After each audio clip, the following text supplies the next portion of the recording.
Good morning, Sam. How are you doing? Very good, Bruno. Thank you for having me on today.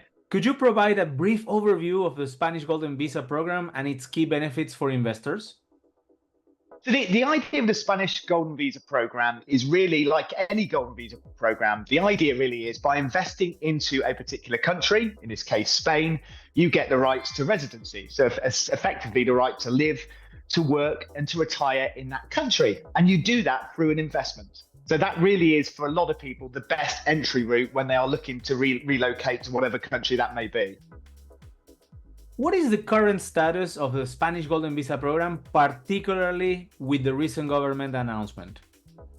Well, that is the question everybody is asking, and it's a difficult one. As a lot of people probably know, these changes were announced, I think, around 3 months ago to the day, I believe. I think it was the 9th of April that we had this announcement that the Golden Visa would be being withdrawn. That was a lot of the headlines. It's going to be going.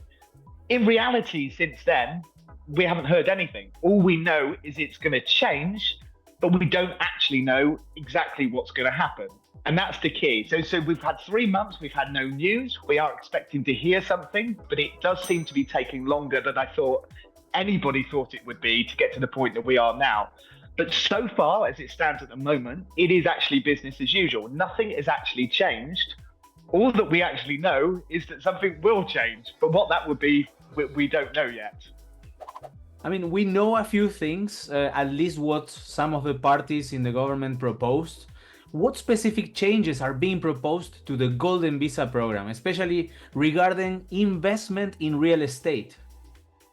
Absolutely right. Well, if you think about it, in the Golden Visa program in Spain, around 95% of Golden Visas are given through property investment. So that is by far the largest route to getting a Golden Visa.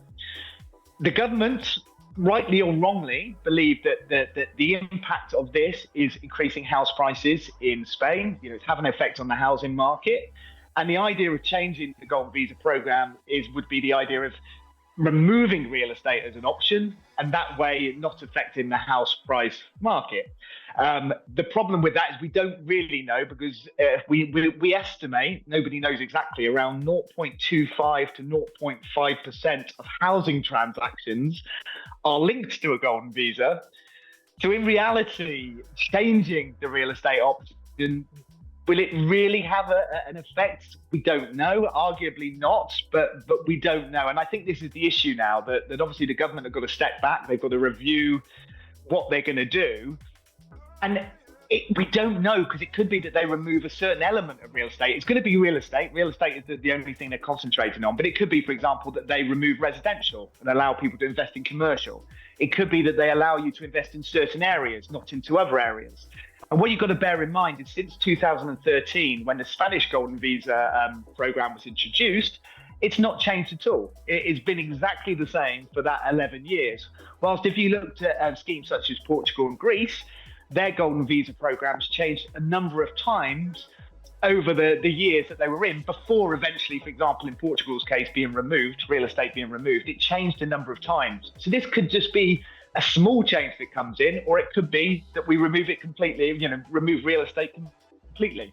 And, we are very used here in Spain that, the government does these big announcements, like super big announcement, but then in reality, what is the real change? We still will have to see it, of course. Well, exactly, Bruno. And again, we don't know. And I know with the government changes recently over the last year, some of this could be headline news. You make a change and it comes out as headline news. So it's good for the new government.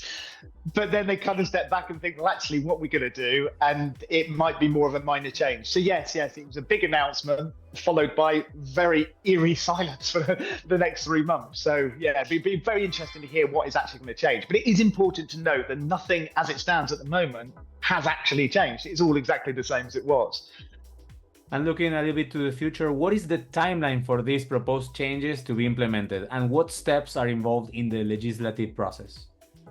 So it's got to go through. At the moment, they've got to announce what the change is going to be. And there's various, steps within the government that they'd have to go through. In reality, if we look at Portugal as a sort of template, because a similar thing happened to Portugal last year. Portugal removed real estate as an option around March last year, so 2023. They removed real estate to go through all the cogs that it had to go through to get approved and to get through and withdrawn was around 7 or 8 months. So our thought is, our general view on looking at what's happened in Portugal, how we know that the Spanish government will work, we estimate that once we get the announcement, unless they say anything specifically different, we're thinking it's going to be potentially between 6 and 9 months. We are looking potentially at going into next year with this, before actually anything changes. But until we get that official announcement, we don't know, because they might suddenly say it's removed from this date and that's it. There are various ways they can make that happen, but I think in reality it's going to be sort of maybe 6 to 9 months from when they make the next announcements. How do you think these changes will affect individuals who are currently in the process of applying for a golden visa? So the good thing about the Spanish golden visa scheme is it's very, very quick. So the process of getting a golden visa compared to other golden visa programs is relatively quick. So I think anybody that's in now, we pretty much know that the application will go through. Unless, there's obviously a chance that the government can say, well, it stops from this date. But in reality, that won't happen. What will happen is I think anyone that's actually in the process now will have time to get it through. It's one of these things, the longer people take before making the step to apply, the more likely it is you're not going to get it through. But as we feel now, with all the stages it would have to go through, anybody that started the application now, it'd be incredibly unlikely that we wouldn't be able to complete the application, bearing in mind how quick the process for getting the golden visa in Spain is. As I say, it's very quick compared to other types of golden visa programs. So Sam, what will be the impact on those who already hold a golden visa through real estate investment? So the good news with this is the law essentially in Spain is that if you've already got the benefit of something such as the golden visa, even if this changed, it would still be honoured for people that already had it. So if you're in, which goes back to saying, if anybody's keen on doing it, do it sooner rather than later. Because once you've got that, the law in Spain is that they won't retrospectively take that benefit away from you. So you would be fine if you've already got the golden visa. You don't need to worry about any changes that come in from now moving forward. If the real estate investment option is removed, what alternative investment options will be available for obtaining a golden visa in Spain then? Yeah, the likelihood is there would always be other alternatives. The issue with Spain, maybe more so than if we look at Portugal, is the alternative to real estate. So real estate, as a lot of people may know, is 500,000. That's the amount you need to get the real estate investment. There are ways of doing it a little bit less, which I'm sure we'll come on to, but 500,000 is the minimum. The other options in order to get the golden visa, you're looking at investing into a business, which is €1 million, so a far less popular route. You've got investing into bank accounts or into investment funds in Spain, again, $1 million. You've got investing into government bonds. It's actually 2 million, and not surprisingly, the least popular out of the options. So the issue, if you like, with Spain is that the alternatives to the real estate are higher. They are $1 million plus, which obviously makes them unachievable for a lot of people. The difference with Portugal last year is Portugal had an alternative at 500,000 into an investment fund, which you can now do still in Portugal, although you can't do real estate. But that option in Spain is more, it's $1 million. So there's a potential that when they do this review, they might actually lower the amount that you can invest into investments or investment funds or businesses.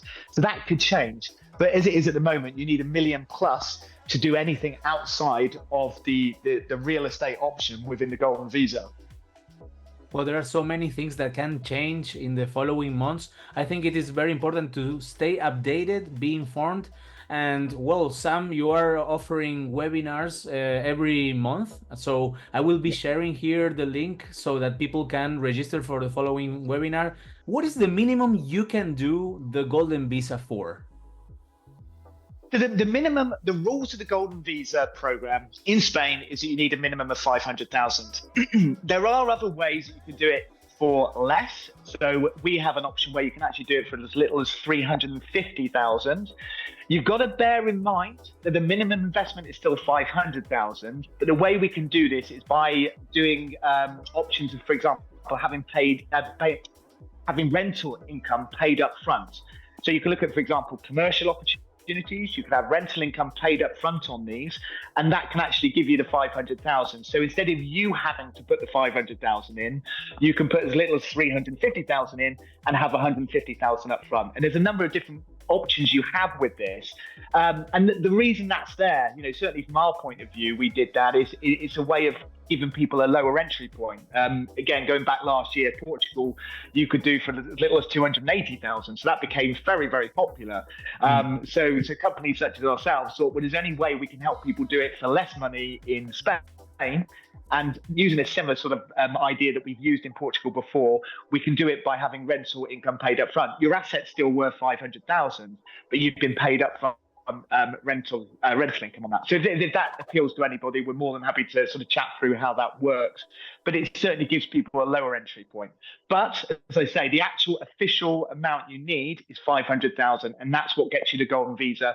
And that can be done through one property investment, or it could be a number to create that total of 500,000. It doesn't just have to be one transaction. It can be a number of different properties. What are the alternatives to the Spanish Golden Visa for people looking for an EU passport? So the most popular way to get an EU passport it's pretty much always been by routes through Portugal. Now, Portugal, as I'm sure everyone's aware, real estate was removed last year. But you can still invest into Portugal through investment funds. Now, the reason Portugal can be popular is because you can get a passport within 5 years, and you don't. There are minimum stay requirements with Portugal, but you're looking really about 1 week a year over a 5-year period, and that will get you the EU passport in 5 years. So that makes it very, very popular with some people.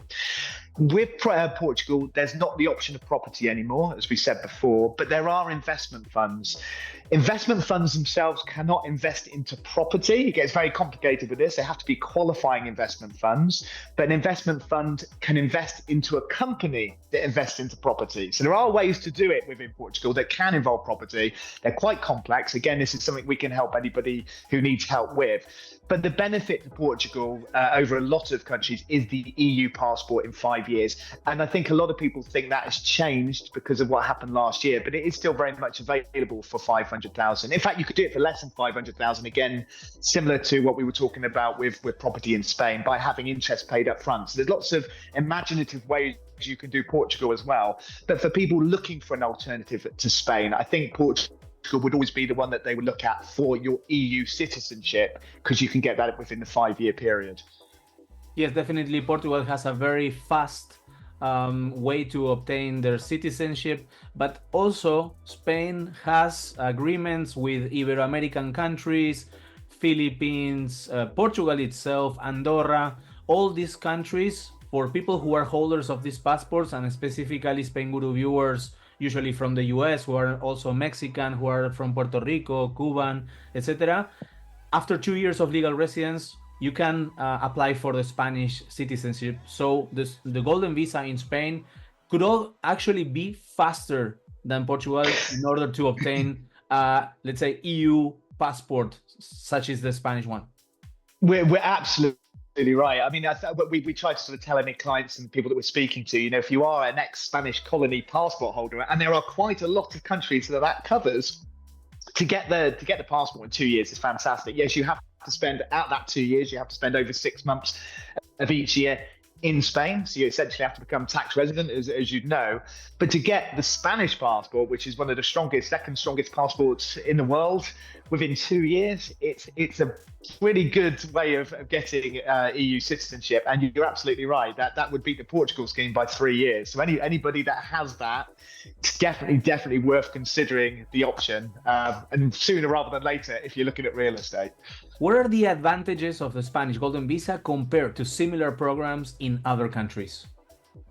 So the Spanish Golden Visa, what we find a lot of people are very keen on the Spanish Golden Visa, and one of the main reasons is you have no minimum stay requirements. So if, for example, there are people thinking to themselves, well, I don't want to move to Spain for 3 or 4 years, but I do see that as being part of my retirement. But I don't want to go now, particularly in light of what's happening with the Spanish Golden Visa program, the real estate changing. You can actually apply now, and you don't have to.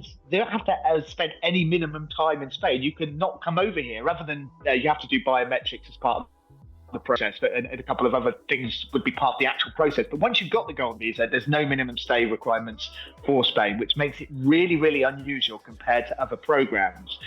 You can also tag on, as part of your one application, you can tag on your dependent children, you can take your spouses, your parents as well, dependent parents. There's set rules with regards to this, but it's for one application. So an example of the 500,000 or even the 350,000, for one application, you could end up having 5 or 6 people as part of that application, which would give all them people the right to live, to work, to retire, the right to the pensions, the right to the healthcare. They would get all their benefits, not just for the person applying, but for all the other people that are part of that application as well. So I think that makes it pretty special compared to a lot of the other schemes that are out there. What advice would you give to individuals who are considering applying for a golden visa in Spain, given the current uncertainties? Absolutely, do it now. It seems very, very obvious, but we know a change is going to come. We don't know what that change is going to be, but it will come. We have enough experience ourselves to know that we have enough time to get through any applications now, because no changes have been implemented, no changes have been announced. So anybody applying now, we can get it through in time. If you don't do it now, for every month or every couple of months you're waiting, the less likely you are time-wise to be able to get an application through. If you couple that with the fact you have no minimum stay requirements, even if this is something you're looking to do into the future, you can do it now. You've got time to do it. You do it now. You don't have to come over and stay, but you can get that asset, and that asset will get you in with a golden visa. As we mentioned before, that can't retrospectively be changed. So once you've got the golden visa, you've got the golden visa. So you're in there. So the answer to that question is do it now. Don't wait, because that way we can get it through in time. Well, Sam, thank you so much for keeping us updated. You are more than welcome to come to Spainguru's YouTube channel whenever there is any update. Absolutely. Well, thank you for having me. We'll keep you fully updated with everything through the webinars you mentioned. We're happy to chat to anybody individually. It's no cost. It's all for free. We can go through your individual situations. We'll keep everybody updated. So the moment we hear anything, Bruno, we will let you know. Oh, and one more thing. Apparently, YouTube says you're gonna love watching this video right here. I think you should watch it